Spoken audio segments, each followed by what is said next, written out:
La peste porcine africaine est classée comme maladie hautement contagieuse et extrêmement létale pour les porcs et sangliers, avec un taux de mortalité de 100% dans les 4 à 15 jours suivant l'infection. Il est estimé que cette maladie pourrait décimer un quart de la population mondiale de porcs selon l'Organisation de la santé mondiale animale. Il est donc important de comprendre cette maladie.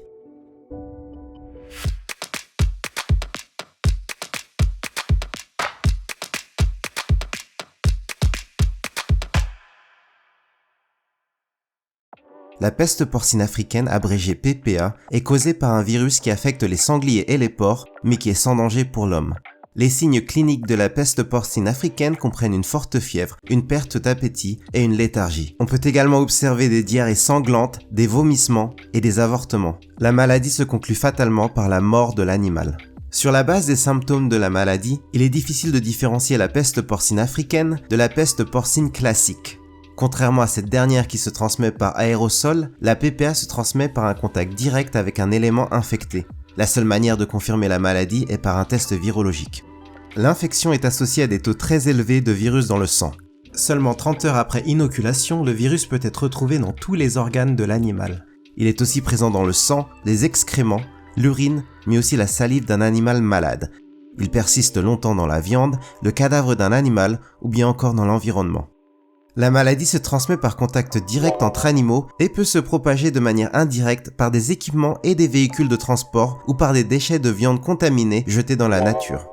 Les sangliers ne la propagent que lentement et sur de courtes distances. Ce sont les activités humaines qui sont principalement responsables de la propagation de la maladie sur de longues distances. Depuis 2007, une souche retrouvée en Géorgie beaucoup plus virulente que celle connue jusqu'alors se répand à travers l'Europe.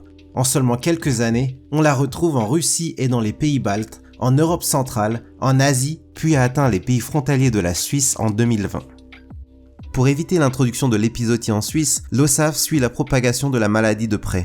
En effet, l'apparition de la PPA en Suisse aurait des conséquences désastreuses sur les élevages porcins, les populations sauvages de sangliers, mais aussi sur l'économie. Il n'existe malheureusement pas de vaccin ni de traitement contre la maladie. L'apparition du virus dans une exploitation porcine signifierait la mise à mort du cheptel entier. Pour ces raisons, une arrivée en Suisse de la PPA doit être identifiée le plus vite possible pour que des mesures de lutte permettant d'éviter sa propagation sur une large échelle puissent être prises rapidement. Dans cette série de vidéos, nous vous expliquons les mesures mises en place par l'Office fédéral de la sécurité alimentaire et des affaires vétérinaires pour prévenir la maladie, mais aussi l'endiguer si elle apparaît un jour en Suisse. Pour cela, l'OSAF a mis en place un exercice de simulation nationale appelé Nossos 21, qui s'est déroulé en 2 sessions, en septembre et en novembre 2021. L'objectif principal de cet exercice est de mettre à l'épreuve les plans d'urgence nationaux et cantonaux et les stratégies de lutte contre la maladie en cas d'apparition d'un foyer national de peste porcine africaine. Découvrez sur notre site web les 3 autres vidéos explicatives de notre série sur la peste porcine africaine.